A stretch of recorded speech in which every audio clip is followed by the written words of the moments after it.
By the end of this video, you will have your very first React project set up and ready to start building. First, we'll create a project using Vite, which is the fastest and the simplest way to get started today. Then I also show you how to set up a React project using Nx, which is more powerful and scalable, especially for larger applications. This is not a deep dive into React yet. This is about getting everything set up properly and understanding what you get out of the box. Before we start building, let's quickly understand what React actually is. React is a JavaScript library for building user interface. In simple terms, it helps you create the visual parts of your application, what users see and interact with. Instead of writing one big block of code, React lets you break your UI into smaller, reusable pieces called components. We are not going to go deep into that yet, but you will see the structure very clearly once we start working with the project. So why is React such a popular choice? First, it's used everywhere, from small projects to large-scale applications, so it's very practical still to learn. Second, React has a massive ecosystem, which means there are tools and libraries available for almost anything you want to build. And finally, it's very flexible. React doesn't force a strict structure on you, so you can start simple and gradually build more complex applications over time. And that's exactly what we'll be doing step by step. Alright, let's create our first React project. We are going to use Vite, a modern tool that gives us a fast development environment out of the box. So go to your terminal. In your terminal, run the following command: npm create Vite at latest. Press enter. Let's give our project a name. Shell setup. Package name can be the same. React and TypeScript. Yes. cd new to folder. Open the folder and we can run npm run dev, and we can open our project in the localhost 5173. So once the server starts, open the local URL in your browser, and this is your React app running. What Vite gives us out of the box is a full working React setup with a development server, hot reloading and basic project structure ready to go. Don't need to configure anything manually, we can start building immediately. Now let's quickly look at what Vite created for us. At first, this may look like a lot of files, but we only need to focus on few important. So we're going to the source folder and we have the index.html. This is the main HTML file. This is where our React app gets mounted in the page. Then let's go to the main. This is the entry point for our application. Main is get injected. This file is responsible for rendering our React app into the browser. This file has a component called app, and this is our main component. This is where we'll spend most of our time when building our application.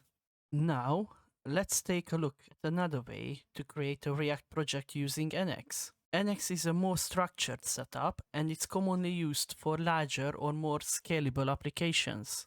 Alright, let's set up a new Nx workspace for the React project. I create a Monorepo so I can add more and more projects. The following command set up your Monorepo. If it's an error, make sure it is all in one line. npx create Nx workspace at latest. First, we are using npx to run the latest version of the Nx workspace generator. React-tutorial. This is simply the name of the workspace. Then -- preset equal apps. Here we're telling Nx to use the apps preset. -pm equal to npm. This flag specifies the package manager. -workspace type equal to integrated. This is an important one. By choosing an integrated workspace, we are telling Nx that all apps and libraries lives in the single shared repository. Tooling like linting, testing, and TypeScript config is centralized. -ci equal to skip. This flag skips generating CI configuration files. -interactive equal to false. Finally, we disable interactive prompts. This means no questions, no pauses, and fully reproducible setup. This will take a minute, so I speed this up. Alright, and the installation is now complete.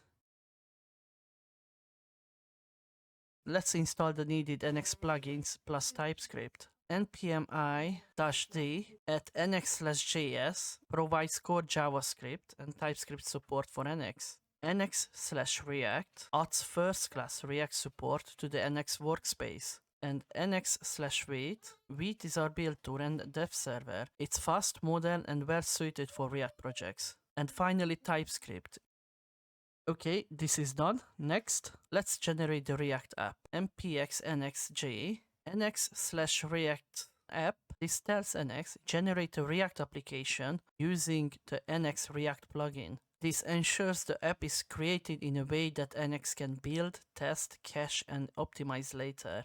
This is the location and name of the app. -bundler equal Vite, we are choosing Vite as the bundler. -routing equal false, we are explicit disabling routing. If we need routing later, we can always add it. -unit test runner equal vtest. -strict equal true. This enables TypeScript strict mode, which is catches bugs earlier and improves type safety. I go with Tailwind for styling, ESLint for linting, and I skip the testing for now. We can always add that later. I keep the default port as 4200.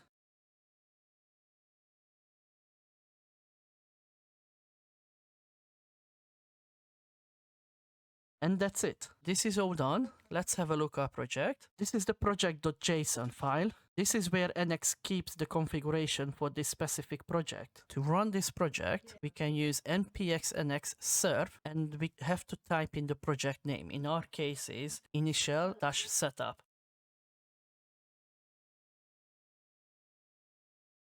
Alright, the server is running on localhost 4200, and this is our React application. So now we have a full NX Monorepo setup with our React project ready to build on. Alright, let's take a quick look at the project structure.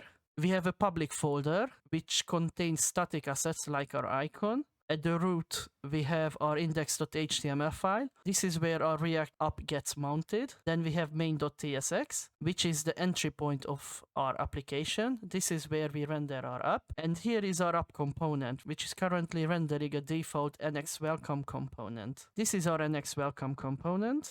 Let's clean this up and remove everything we don't need. First, we can delete the app.spec.tsx file. This is just for testing and we don't need it right now. Next, let's remove the NX welcome component. We can also remove the default icon from the public folder. And don't forget to clean up the reference inside the index.html. Our styles looks good and main.tsx is also fine. So we leave those as they are. Now app.tsx is broken since we removed the welcome component. So let's fix that. Remove the component import and then remove the component itself. Right before we build the actual initial setup, I always start with a very simple smoke test. The purpose of this step is to confirm three things. React is rendering correctly, Tailwind is configured properly, the development server is running, and hot reloading. If this three works, we know our foundation is solid and we can confidently move forward. So this is a normal function which we are exporting. I'm going to explain this later, how we exporting and why we exporting. React calls this function when it needs to render, and whatever GSX we return from it is what appears in the browser. Now what is GSX? This will be the next video. Inside the return, we're returning GSX, which looks like HTML but isn't HTML. Let's add some basic structure. We're going to add a div, and inside in the div, an h1 what it says, hello React. At this stage, we're just trying to check everything renders correctly. So in our class, I'm going to use Tailwind for styling in this project. Tailwind is a utility-first CSS framework. So what does it mean? Instead of writing separate CSS files and creating custom class names, Tailwind gives us small utility classes that represent single CSS rules. We compose them directly in our markup. So let's break down what we're doing here.